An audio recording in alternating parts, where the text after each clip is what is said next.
In today's video, I will teach you how to render fire in Photoshop. Let's get started.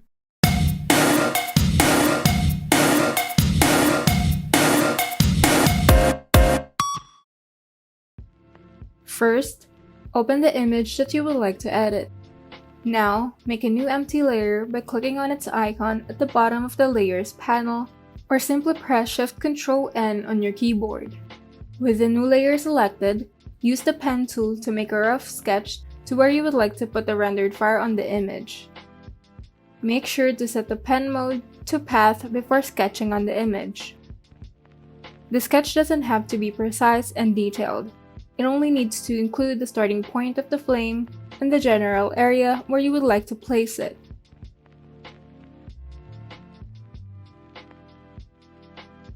Once you're done, go ahead and open the Filters tab, select Render, then Flames.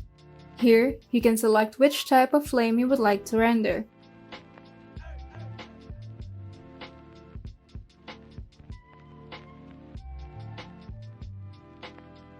And you can also adjust the length of each flame, as well as the width, angle, and interval of the flame. Just play around with the settings.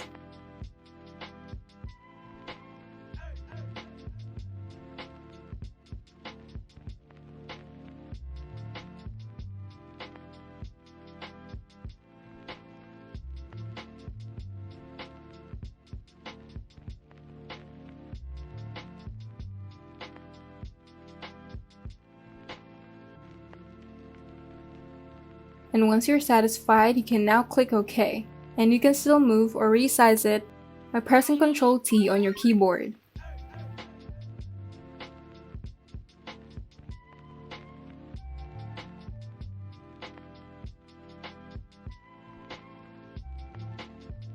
And you're done.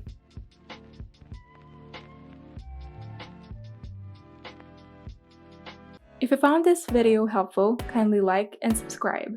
And if you want to see more tutorials, turn on the notification bell so that you can be updated whenever we upload new tutorials.